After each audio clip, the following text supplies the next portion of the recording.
Legend of Yufei Chapter 34.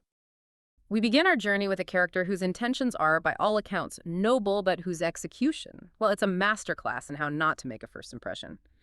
We meet Zhang Li. The text introduces him as a pu, With Yong. which isn't just good fighter, right? It carries this deeper connotation, like a true hero, a brave, capable man. Exactly. And he's got pedigree, too. He's the eldest son of the highly respected General Zhang Shuye.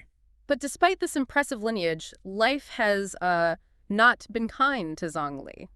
The source uses this incredibly evocative phrase, Zuli. Bioling Zhu Jinping. It's beautiful imagery. It really is, essentially meaning he's been drifting like tumbleweeds, Yeah. lost without direction, separated from his brother Zhang Yong, and he's even been reduced to begging to survive. It paints such a stark picture. It truly does. I mean, to see the son of a celebrated general brought so low, it really highlights the sheer upheaval and hardship of the era. The entire social fabric was strained by these conflicts. Yeah. But despite his dire circumstances, Zhang Li's spirit isn't quite broken. He hears that Yufei's army is stationed nearby at Otang Pass, and he's desperate to join. His objective isn't just enlistment, though. He specifically aims to earn rifling. Jinzingun. So merit for an audience. Precisely. Something significant, substantial enough to secure an audience with the renowned General Yufei. He sees this as his path not just to a new position, but back to honor, purpose, maybe a return to his family's martial tradition. And for someone with his background, what kind of merit would really impress a commander like Yufei? I mean, just showing up wouldn't cut it, would it? Oh, not at all. For a Akan, from a respected family, especially after being Pielingzhu, Songping Drift, and, frankly, disgraced, there's this immense internal pressure. He needs to distinguish himself dramatically, do something undeniably heroic, maybe even audacious, to prove his worth and make up for lost time. This intense personal drive is absolutely key because it shapes his decision when he hits this critical obstacle. And that obstacle comes up immediately. He arrives a day late, only to find the area completely surrounded by Jin camps, or Fan Ying, as the text calls them. Right, the barbarian camps from the Song perspective. The roads are blocked. There's no easy way in. Now, a more seasoned, perhaps less desperate commander might rethink things. But Zhang Li, fueled by that yearning for merit, comes up with a plan that is, well, it's bold, yes, but also utterly naive. His plan is basically to rest on a nearby hill, and then, under cover of night, he'll penetrate an enemy camp for a satisfying, decisive attack. A Shininkwai attack. He wants it clean and impressive. Exactly. He genuinely believes this daring solo raid will be his worthy introduction to Yufei. But this is where his noble intention, combined with, incomplete information and maybe a touch of hubris, sets him up for disaster. It's that fog of war you mentioned, but on a personal level. Precisely. It's not just on the grand battlefield, but in the internal judgment of an individual. He wants to be a hero so badly, and that desire seems to override his tactical common sense. Right. And this lack of reconnaissance becomes truly dangerous. He wakes up, descends the hill, and in the early morning light, she spots a camp. Mistaking it for a Jin encampment, a Fan Ying, he charges in, staff whirling, shouting. Imagine the chaos. The soldiers inside are startled, yelling back, total confusion. It's only when Shikun, who's a Song general in charge of a supply convoy for Yufei, confronts him that Zhang Li has his shocking, humiliating realization. Yeah, the text captures this moment of dawning horror perfectly. Zhang Li exclaims, Yeah, it wasn't the barbarian camp, but Yufei's camp I attacked. This means death. the sheer embarrassment, the terror. Attacking the very army you desperately wanted to join, it would be overwhelming. He aimed for glory and instead stumbled headfirst into this, well, epic blunder. It's almost comical, you're right, if not for the very real consequences. Shikun, while probably relieved the supplies for Yufei were safe, notes that dozens injured. Dozens of his own songmen were injured in Zhang Li's misguided assault. Out. Indeed. So Zhang Li, utterly disgraced, feeling he's committed a doof, a dazui, a great crime potentially punishable by death. He immediately retreats. His dreams of glory are just shattered. He reverts to begging, wandering eastward, terrified of pursuit and the severe punishment he thinks he deserves. His path to honor hasn't just been derailed, it's been spectacularly demolished by his own hand. It's a powerful lesson, isn't it? How even the purest intentions without proper intelligence and judgment can lead to completely unintended, disastrous outcomes. Okay, so while Zhang Li's misadventure was a personal disaster, mostly contained within his own shame and retreat, the stakes rise significantly now. We pivot to General Ji King. He's a decorated officer under Yu Fei, but his own impetuous desire for redemption is about to lead him into a far graver predicament. Yeah, with direct consequences for the entire Song army this time. Exactly. Yes, Ji King is driven by this powerful sense of unfinished business. He's still smarting from a previous mistake where he felt he let the Jin Crown Prince Zhang Han escape at Qinglong Mountain. So Ji King feels he was outsmarted. He does. And that past failure is like a burning ember, fueling this desperate desire for redemption to capture Zhang Han now. His motivation is crystal clear, but his execution, much like Zhang Li's, is just reckless. Totally reckless. Despite it being the middle of the night, Ji King rides alone. He's on his precious warhorse, skilled in battle. Sounds impressive. Oh, it is. And he's wielding a formidable... A wolf-tooth mace, like a heavy Yeah. club with spikes. Pretty much, yeah. A fearsome weapon. But he rides directly to Zhang Han's camp, shouts, and charges right in. This is not a man planning a subtle, calculated move. This is pure impulse. Pure, unadulterated impetuosity. And what Ji King fails to consider is that a general who was previously outsmarted by a lure the tiger tactic might, anticipate similar recklessness. Right, maybe set a trap expecting it. Exactly. His personal drive for redemption completely blinds him. He charges into the heart of the enemy camp, straight towards a grand tent where he spots this large figure. The text describes this figure as having a base like yellow earth and dressed in a juhuang, a large red scarlet battle robe. Very visible. Very visible, looks important. Ji King, convinced it's Zhang Han, charges forward. But it's a trap. A carefully laid trap. And then With a loud rumbling sound, he and his horse fall headfirst into a... I seen Ko, the pit trap, just like the chapter title hinted. Precisely. A cleverly disguised pit trap. The Jin soldiers immediately spring into action, capturing him with now grappling hooks, binding him tightly with ropes, and bringing him before the real Zhang Han. The sheer audacity of his charge, only to fall into such a basic trap, it really shows how desperation can just impair judgment. It's a dramatic fall from grace, literally.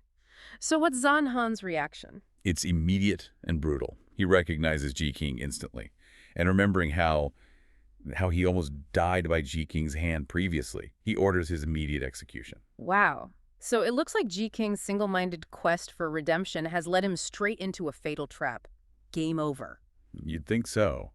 But then, just when it seems all over for Ji King, there's this fascinating, almost theatrical strategic intervention.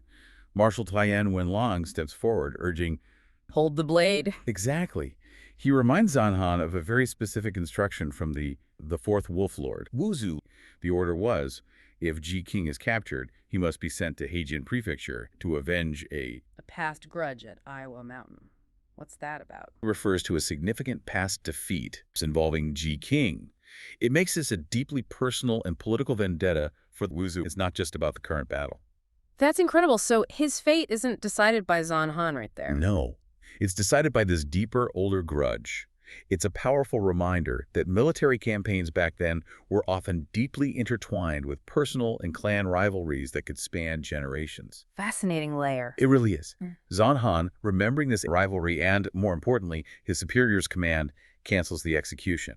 Instead, he orders two minor marshals, Jinyan Lang Lang and Yinyan Lang Lang, to take 1,000 soldiers and send Ji King along with his weapons and horse in a quiche, a prisoner cart, to Wuzu, the fourth Wolf Lord. So his life is spared, but only to face this, perhaps worse fate later, dictated by an old score. Exactly. It's a chilling twist, really. Saved from immediate death only to be handed over for a personal reckoning. Okay, so we have Zhang Li making a blunder and fleeing in disgrace, and Ji King falling into a trap, captured, and being sent off to face an old enemy. This could easily be a morale-crushing situation for Yu Fei's army. A huge setback. It absolutely could have been.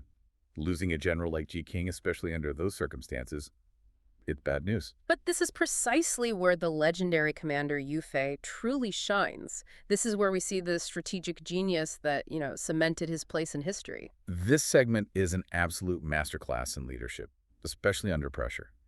Ji King's house generals, seeing he hasn't returned overnight, quickly report his disappearance to Yu Fei. And Yu Fei acts swiftly. He understands the gravity. It's not just losing a general, it's the potential blow to morale for the whole army. So what does he do? He immediately orders Ajingza, basically all the generals in the camp to Hefei. split up and chaotically attack the barbarian camps. Chaotically. Well, a sort of overwhelming, seemingly chaotic rush, but it's coordinated chaos. The goal is clear.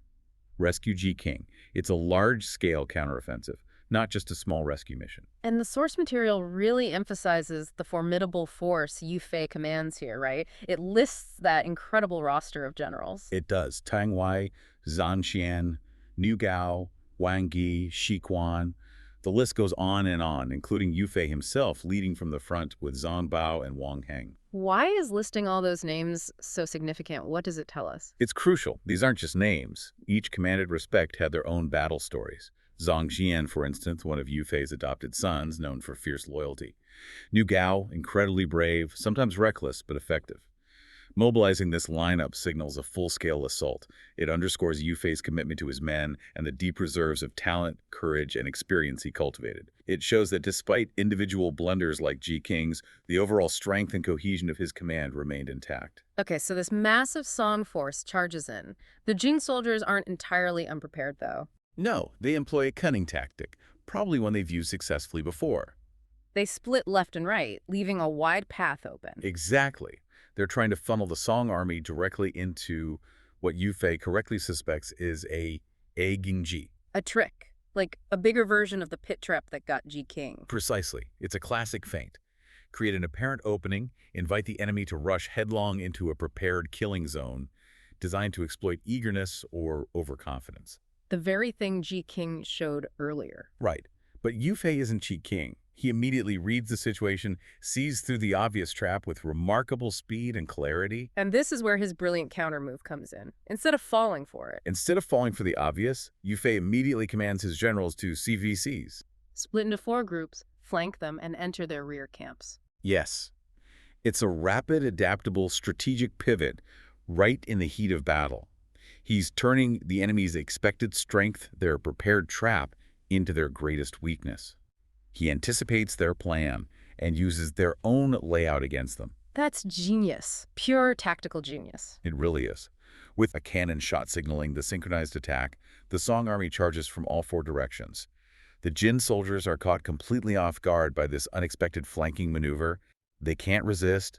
They rush forward in panic. And here's the delicious irony. They fall into their own traps. They fall into their own carefully dug pit traps, filling them up, basically paving the way for the unstoppable Song forces behind them. Wow. Talk about poetic justice. Yu Fei turned their own trap against them. It's a testament to his foresight and his ability to turn an enemy's advantage into their complete undoing. And the description of the victory.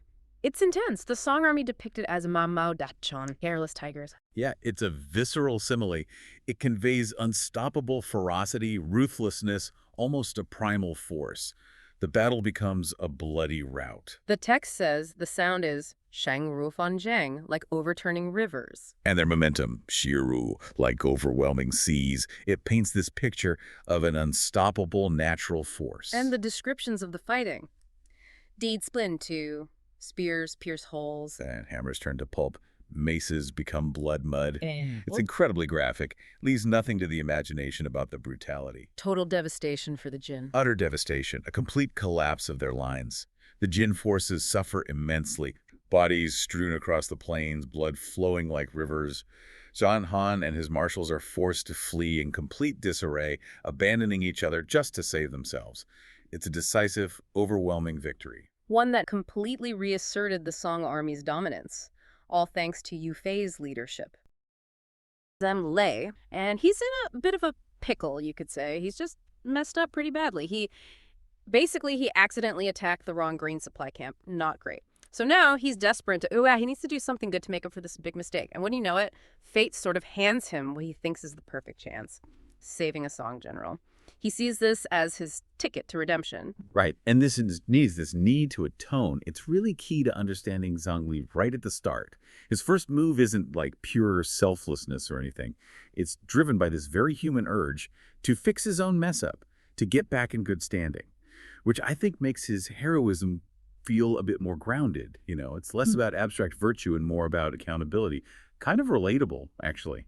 That's a great point. It makes his actions feel, more real. And what an opportunity pops up. So Zhang Li's just walking down the road and he spots a noisy bunch of soldiers escorting a prisoner cart, and they're heading north. Now, Zhang Li, he's sharp. He immediately figures, okay, prisoner cart going north, that's got to be one of ours, a Song general captured by the enemy. His experience kicks in. He's actively looking for a chance to redeem himself, remember, so he's spotting the signs. And he doesn't hesitate. He just shouts out, "Churwood Ko!" Like, hey, who have you got in there? And the answer he gets back from a Duwei northern enemy soldier is super dismissive. "Hurricane!" Bam! We know it's General Gil King. And we also see just how much the enemy writes Zhang Li off because of how he looks. Big mistake. Oh, a huge mistake. Because Zhang Li doesn't just stand there. He grabs his iron pole and charges right in. So they called him a beggar, dismissed him. How does this one guy, looking like that, suddenly cause so much chaos? Well, his fighting skill is just immediate and devastating. He starts swinging that pole horizontally, vertically, and he takes down 60 or 70 soldiers just like that. Quick, brutal. It completely shatters their perception of him. And of course, all this commotion attracts the attention of the enemy generals in charge. We get golden-eyed Lang Lang and silver-eyed Lang Lang showing up, and they are not happy. 2 generals against one guy who looks like a beggar. This sounds like it should be over quickly. You'd think. But Zhang Li is incredibly efficient. Golden-eyed Lang Lang comes at him first. But in just a few moves, Zhang Li uses his pole to hook the guy's saber away. Then, this is pretty graphic, he smashes the horse's back, bringing the general down, and then finishes him with a blow to the head. Just devastating. Silver-eyed Lang Lang sees this, panics, tries to run for it. But Zhang Li goes after him, swings that pole again, and the text says he cuts both the general and his horse into 4 pieces. It's just overwhelming force. Shows you can't judge a book by its cover. Wow, okay. That's intense. An incredible display from someone they just called a beggar. Makes you wonder, doesn't it? But here's the part that gets really, I don't know, interesting and kind of infuriating. You'd expect Ji King, the general who was just saved, to be grateful, right? But what happens is, from inside the wrecked cart, Ji King snaps, he basically just flexes and kicks and the cart falls apart. Then he immediately grabs a weapon, snatches a wolf-tooth club from a nearby soldier, jumps on a horse, and starts swinging wildly. But here's the thing. His focus is entirely Shafir. He only cares about chasing the fleeing enemy soldiers north. Exactly. And this is such a key moment. Ji King completely ignores Zhang Li. The text says, "Tuoyid." He sees Zhang Li's ragged clothes, sees him as just a beggar, and doesn't even bother to ask him anything, doesn't say a word, just rides off. It's this really stark display of, well, class prejudice maybe, misjudgment based purely on looks. Ji King's a general high status. Zhang Li, despite his incredible skill and having just saved his life, is dismissed as nothing. It says a lot about social hierarchy, even in a life or death moment.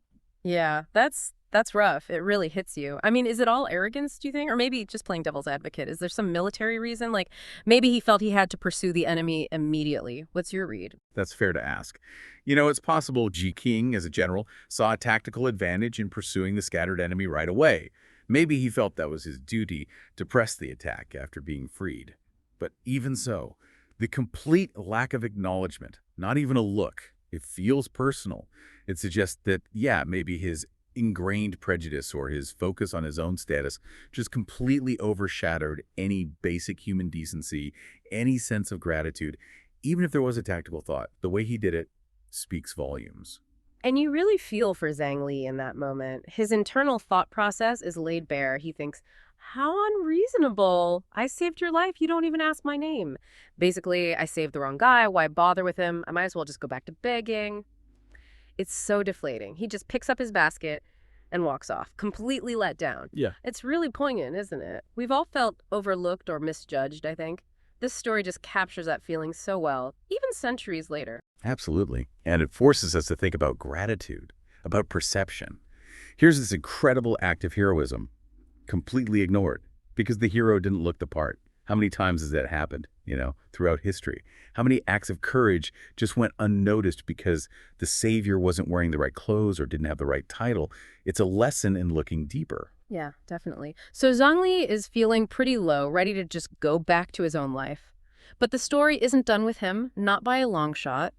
Just as he's walking away, a completely new threat emerges. We find out about this place Mount Yuan, and it's home to a big bandit stronghold. And these aren't just a few guys. There are 4 leaders, Yons, and they command over 4,000 men. That's a serious force. And their motivation is straightforward. They're out of food and supplies up in their mountain base, so they decide to raid the passing the northern enemy soldiers, hoping to score some silver and supplies provisions. They're driven by need, not ideology, which makes them pretty dangerous and unpredictable. And guess who wanders right into their path? Ji King, still chasing those enemy soldiers he rode off after earlier. And here's the irony. The bandits see Ji King looking rough, blee face, messy hair, probably from the fight and being in the cart, and they say, oh, I think he's an enemy general. The guy who ignored his rescuer for looking like a beggar is now mistaken for the enemy because of his own appearance. What do you make of that symmetry? Oh, it's brilliant narrative irony, isn't it? It's like karma, almost. Ji King judged Zhang Li on his looks, and now he's being misjudged based on his own rough appearance. It really hammers home the theme of superficial judgment. Suddenly, he's not the respected Song general. He's just some disheveled guy who looks like he could be the enemy, and he's in real trouble. He tries to fight them off with that club he grabbed, but the text asks, how could he possibly beat these 4 leaders? He's overwhelmed, can't defend himself. Looks like it's curtains for Ji King. Until, guess who happens to be walking by still on that same path? Zhang Li. He sees Ji King, the very general who snubbed him, getting beaten by 4 bandits, and you can feel his internal struggle. He thinks, logically, I really shouldn't save this guy. I mean, after what happened before. Right. He has every reason to just walk away. Yeah. But this is where Zhang Li's character gets even more interesting than just seeking redemption. What comes through here is this incredibly deep sense of, well, fairness, justice. It goes beyond his personal hurt. He sees the unfairness of the situation. He thinks, go gone wrong, that kicks in. It's not about getting thanks this time. It's about principle. Wow. So even after being treated so poorly, that basic sense of right and wrong overrides his personal feelings. That's pretty remarkable. So he decides, okay, one more time, let me go save him again. Let's see what happens this time. Puts down his basket again, grabs the iron pole, and yells out, 4 against 1. I'm here to even the odds. And this time, Ji King, facing defeat, shouts back, yeah, man, quick, help me. Quite a change from his earlier silence, wouldn't you say? A huge change. He's desperate now. All that pride, that status, it's gone in the face of imminent death. He sees help, and he asks for it. Calling him Hugh Man is, well, it's functional. It's not dismissive like beggar, but it's not exactly respectful either. Still, it's an acknowledgement. It shows that maybe, just maybe, the immediate danger has forced him to recognize Zhang Li's value, even if his underlying attitudes haven't completely changed. So now they're fighting together. The 2 of them against the 4 bandit leaders, things are getting intense again. But just as this smaller, personal drama is reaching its peak 2 against 4, the ungrateful general and his reluctant savior, something massive happens. An entirely different force literally crashes onto the scene. We learn that Nianhan, a major enemy general, has just been crushed in battle by Yu Fei. And Nianhan's huge defeated army, they are retreating in chaos down this exact same road where Zhang Li and Ji King are fighting the bandits. Yeah, talk about chaos multiplying chaos. Nianhan's retreating soldiers see the fight ahead and report back, Norte Creep. There are southern barbarians blocking the road. They mean the bandits, and probably Zhang Li and Ji King mixed in there. Nianhan just panics. He realizes Ini's blocking the way ahead, Yu Fei's army chasing from behind. What do we do? He's completely trapped. It really underscores the sheer panic and confusion of a large-scale military defeat. At Yuanhe Mountain, Yu Fei's forces are chasing the enemy. Fan soldiers, they're called. Seems straightforward, right? A pursuit. But then, in this intense fight, You've got Ji King, a known general. Ji King is tangled up, fighting alongside this ragged man against 4 other guys who look like generals. It's described as 1 blade, 2 steel maces. What's your first take on this mess? Well, it screams fog of war, doesn't it? Ji King caught up in a fight that completely derails the main objective, chasing the real enemy. It just shows how easily, assumptions can lead to really dangerous mistakes on the battlefield. Identity, who people are in war, it's fluid, not always clear-cut. That's a great point. And right into this chaos comes Niu Gao, one of Yu Fei's, let's say, more enthusiastic generals. He sees Ji King fighting, needs help, and he He just charges in. Doesn't stop to ask who the other guys are, just goes for it. The description is really vivid. 16 arms in disarray, 28 horse hooves overturning. No hesitation at all. Yeah, Niu Gao's bravery is, well, it's definitely there. You help your comrade, right? That's basic. But his impulsiveness, while kind of heroic, also shows how fast a mistake can blow up. This chapter is full of these little moments, these choices that have bigger consequences. And then Yu Fei himself shows up. He rides up, takes in this brawl, but crucially, he's not just seeing chaos. He's actually observing. He notices the four good men fighting Ji King and the ragged guy, notes their weapons, an iron crutch, twin swords, an octagonal mace, bamboo whips. He also sees the ragged man fighting bravely. Then he booms out, "Who are you? Why are you blocking my army and letting the fan soldiers get away?" And that stops the fight. See, that's Yu Fei's leadership right there. He doesn't just jump in and add to the confusion. He steps back for a second, assesses, and then demands clarity. That's critical, isn't it? To stop the friendly fire, figure out what's really happening. He thinks before he acts, even in the heat of the moment. So who are these four guys? What's their story? Well, they introduce themselves, Zhu Ying, Gongsun Lang, Lu Gushan, Chen Jinyu, and it turns out they're Greenwood bandits from that very mountain, Yuanhe Mountain. They were actually attacking the real enemy, the retreating fan soldiers. But they saw Ji King fighting in the middle of it all and thought he was one of the enemy. Just a total mix-up, compounding the confusion. Wow. So not enemies at all. They were basically fighting the same fight, just unofficially. How does Yu Fei handle that revelation, finding out he was about to fight potential allies? This is where it gets really interesting, culturally and militarily. These Greenwood heroes. They weren't just, thugs. Often they were outlaws, yeah, but with a kind of code, sometimes fighting invaders or corrupt officials, living outside the system, but skilled fighters. And Yu Fei, he's completely pragmatic. He basically says, look, this bandit life, it's a dead end. The country needs talent right now. Why not surrender, join the army, and let's fight together? Makes sense. He gets it. In chaotic times, you need good fighters wherever you find them. He sees their skill, not just their background. It's about recognizing potential, opportunity, even if it comes from an unexpected place. Loyalty can shift, right? And they accept immediately. Yep. Eagerly, they head off right away to get their men. So yeah, this whole sequence really hammers home how dangerous assumptions are in war, but also how smart, flexible leadership can turn a bad situation, even potential enemies, into allies just like that. Okay, let's switch focus now to that ragged man. After the fighting stops, he's just standing there quietly by the road. His name is Zhang Li. Yu Fei listens to Zhang Li's whole tangled story, recognizes his meritorious deeds, even the accidental ones, I guess, and promises to get him a proper position, a court appointment. So Zhang Li's journey, it tells us heroism isn't always about grand plans. Sometimes it's just about doing the next right thing, driven by conviction and resilience, even when fate seems totally against you. Right, so the immediate fight's over, the new guys are joining up. Now we see Yu Fei, the commander, really step up. First thing, he has to deal with Ji King. And he comes down pretty hard on him. Two big mistakes. First, not thanking Zhang Li for saving his life. That's a huge breach of etiquette, just basic decency, really. And second, privately deploying troops, basically going off on his own without orders. Yu Fei gives him a warning this time. It makes it clear, don't do it again or it won't be lightly excused. What does this tell us about Yu Fei as a leader? Well, it shows he's got this really interesting balance, doesn't he? He's strict on discipline, absolutely. You need order. But he's also maybe a bit lenient for a first mistake. He seems to value correcting behavior over just harsh punishment right off the bat. That's probably key to keeping morale up, keeping loyalty, especially when you've got such a mixed bag of personalities under your command. It's not just about rigid rules, it's about building an effective, unified team. Yeah, makes sense. A clear message, but not crushing the guy's spirit. Okay, so next, the four ex-bandits return with their followers, mountainy stronghold youths, the text calls them. Yu Fei brings them straight into the army. And then there's this interesting social detail. He formally becomes friends by a Bulbjing with the four leaders, sealing the deal. But the source points out he doesn't do the same with Zhang Li because Zhang Li is considered more junior. Yu Fei is pragmatic, sure, bringing in these skilled fighters, but he also operates within the social structure, the hierarchy of the time. He integrates the new forces, shows strategic thinking there, but he also minds the social distinctions. Becoming sworn friends with the leaders shows respect, builds the alliance. And then we get a quick reminder of the practical side of things. Shi Kun arrives with grain supplies. They're checked. Merit is recorded.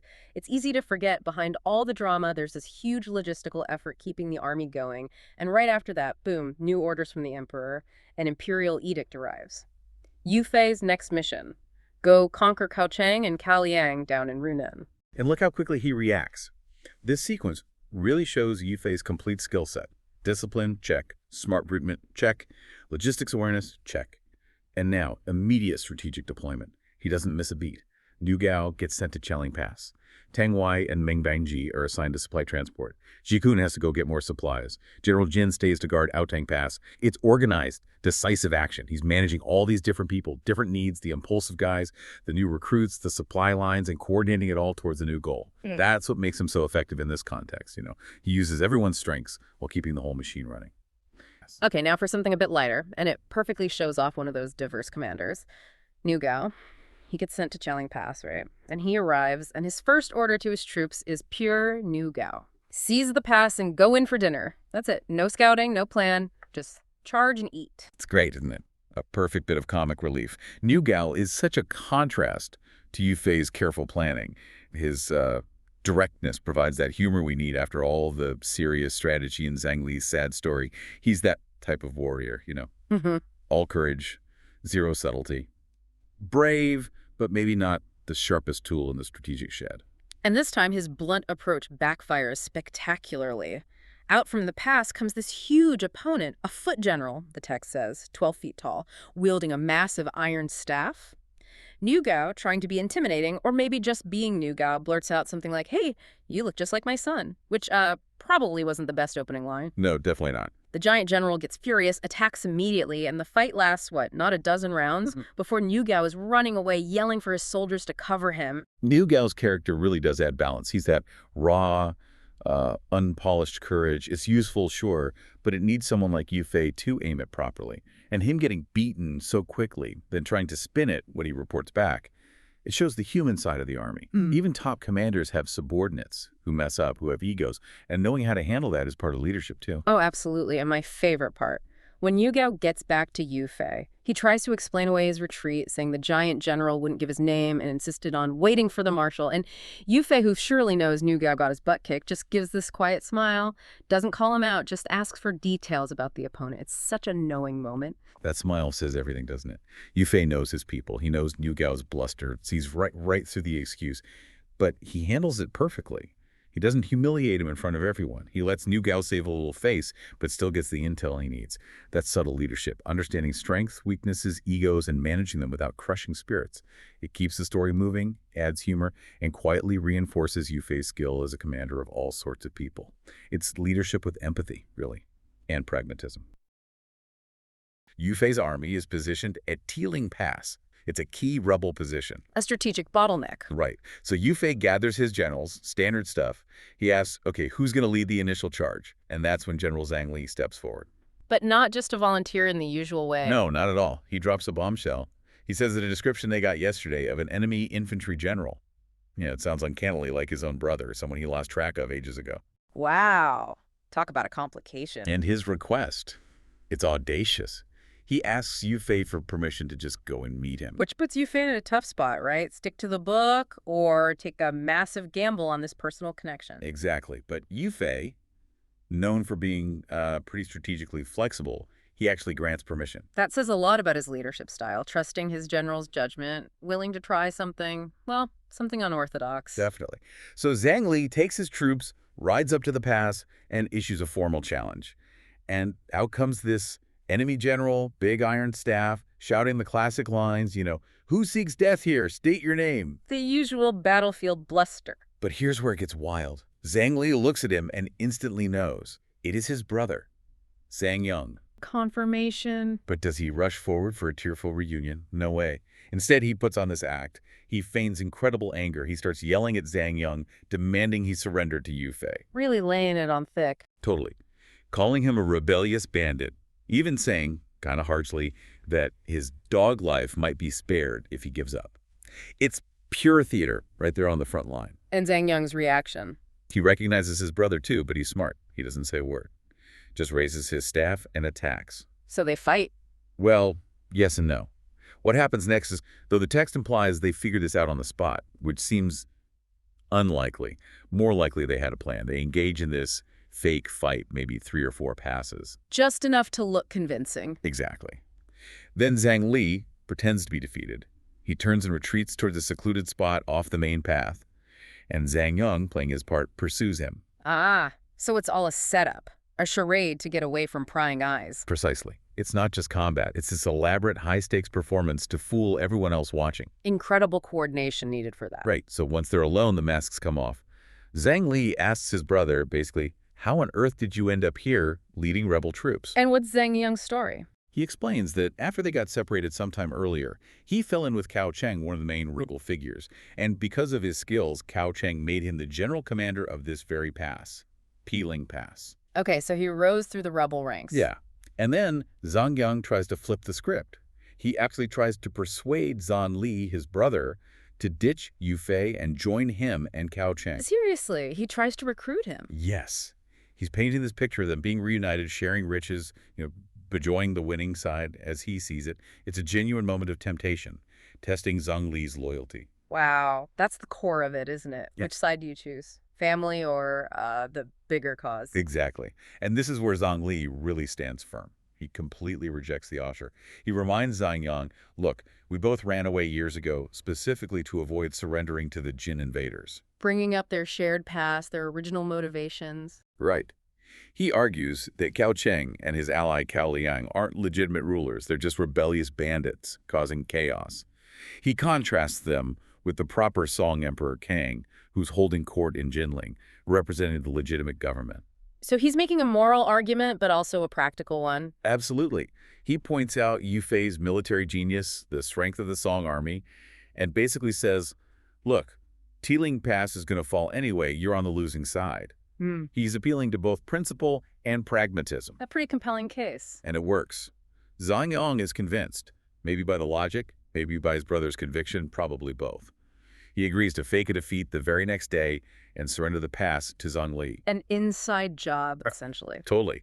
So they head back towards the front lines, put on a little show, a quick fake skirmish near the pass, and then both retreat to their camps for the night. Gotta maintain appearances. Of course.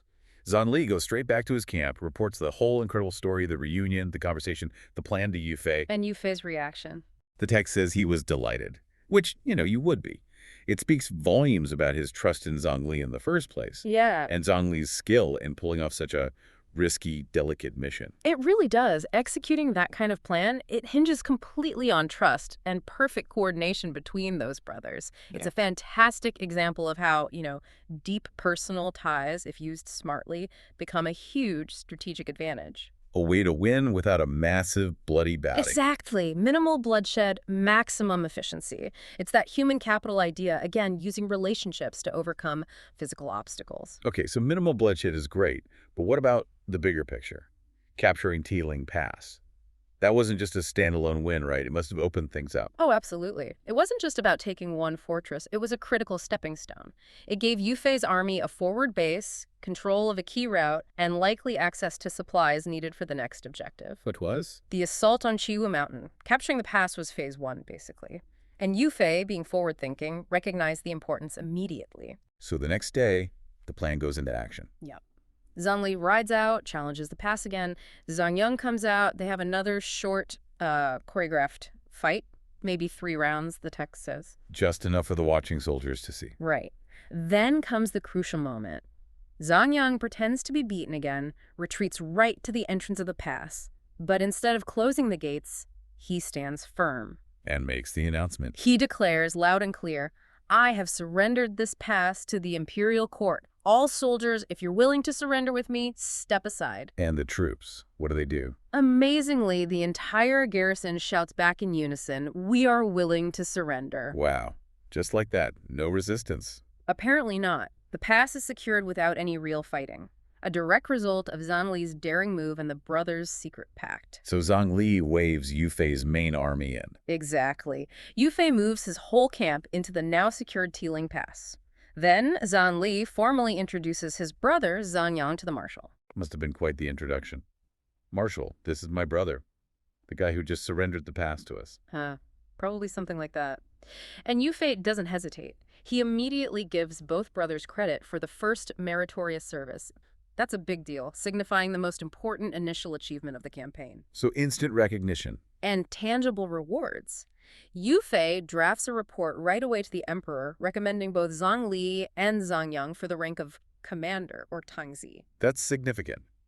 It cements their loyalty, surely. Absolutely. And it sends a message to everyone else. Initiative and smart thinking, even unconventional thinking, gets rewarded under Yu Fei. But Yu Fei isn't just resting on his laurels here, is he? He's already planning the next move. Not at all. Even as he's rewarding the brothers, he's dispatching orders to speed up the delivery of grain and fodder. Supplies. Logistics. The less glamorous but essential part of any campaign. Crucial. He needs those supplies for the push against the next target, Kiwu Mountain. Right. And speaking of Kiwu Mountain, Yu Fei knows securing the pass is just step one. He needs intelligence, doesn't he? Exactly. He's a smart commander. So one day he's chatting with his generals, and he turns specifically to Yong, the new commander, the guy who was just on the other side. The perfect source for insider info. Precisely. Yu Fei asks him directly about the main rebel leaders, Cao Cheng and Cao Liang. What are their real capabilities? And Zhang spills the beans. He does. He confirms, yes, they are skilled when it comes to naval warfare. That's their strength. And their deputies, they're pretty tough fighters, too. Okay, so some confirmed strengths. He also mentions that Cao Cheng has managed to gather this huge army, hundreds of thousands strong, mainly because he's good at, networking, attracting various heroes and fighters to his cause. So a charismatic leader, maybe? Good recruiter. Seems like it. But then Zhang delivers the really critical assessment. He basically dismisses Cao Cheng and Cao Liang, despite their numbers. He calls them mostly deceitful and ultimately lacking strategy. Lacking strategy. Even with a huge army. Yeah. Zhang conclusion is blunt. They are not to be worried about. That's a huge piece of intel. It suggests their whole operation might be a bit of a house of cards, all flash, no solid foundation. Quantity over quality, maybe. That's the implication. But then, right after dismissing the main leaders, Zhang gives a very specific, very serious warning. About what? About a different leader. Marshal King, who is stationed on Kiwu Mountain. The next target. Right. Zhang says this King possesses, and this is a great phrase, strength to resist 10,000 men. Yeah. One Fubudang Ziyang, basically he's an incredibly formidable warrior. A one-man army, almost? That's the idea, and Zhang strongly advises Yu Fei. This is the guy you need to be wary of. Forget Cao Cheng for now. Focus on King. Wow.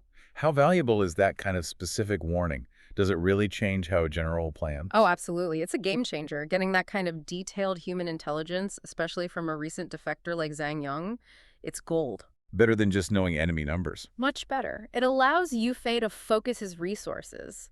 He now knows exactly where the biggest danger lies. He doesn't need to worry quite so much about Cao Cheng's masses, perhaps, but needs a specific plan for this one incredibly strong individual on Kiwu Mountain.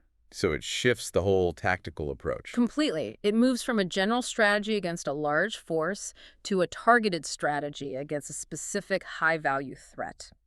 The text says Yu Fei was secretly pleased. He knows this insight is crucial for taking Kiwu Mountain. Knowing who to really worry about and maybe who not to worry about so much, that's winning half the battle right there. That makes sense. But as we know, even the best intelligence, the most carefully laid plans, they can get derailed by unexpected things, simple decisions almost. The friction of war, as they say. The small things that trip you up. Which brings us to the supply convoy. Remember, Yu Fei ordered expedited grain and fodder. Yeah, for the Kiwu Mountain assault. Absolutely vital. Okay, so the man in charge of escorting these supplies is General Commander Shi Kun. He's got this crucial job. Yeah. Get the food and feed to Tiling Pass. High stakes. No supplies, no assault. Exactly. So as they're marching, his soldiers point out there are two roads ahead. There's the main road, and there's a smaller, more direct road. Ah, the classic fork in the road. The small road is shorter, quicker. But Shi Kun thinks about it. He figures, small road, probably riskier. Might be bandits hiding out there. A reasonable assumption, perhaps? It seems logical on the surface. So he decides, okay, better safe than sorry. We'll take the main road even though it's longer. His troops agree, and off they go down the main road. Avoiding the perceived risk. Choosing the known path over the potentially dangerous shortcut. Seems like a cautious, sensible decision. You'd think so, wouldn't you? The safe bet. Yeah. But after 2 days traveling on this supposedly safer main road, they reach a high mountain. And this mountain, it turns out, is the headquarters of a local bandit leader. Calls himself the Great King. He's got his 4 brothers and over 5,000 bandits under his command. 5,000. That's not just a small band. That's a serious force. Right. And their specialty, reading travelers. on the main road. Oh no, he walked right into their territory. Exactly. The bandit scouts quickly spot the convoy and report back to their great king. Hey, boss, Yufei's army is nearby, and one of his commanders is bringing a whole load of grain through here. Like delivering dinner to their doorstep. Pretty much. Yeah. And the great king's reaction. The text says he laughs heartily, talks to his brothers, and his intentions are described as full of malice. That sounds ominous. Not good for Shikun and his supplies. Not good at all. It just perfectly highlights how sometimes trying to avoid one risk, the potential bandits on the small road can lead you straight into a different, maybe even bigger danger you didn't even know existed.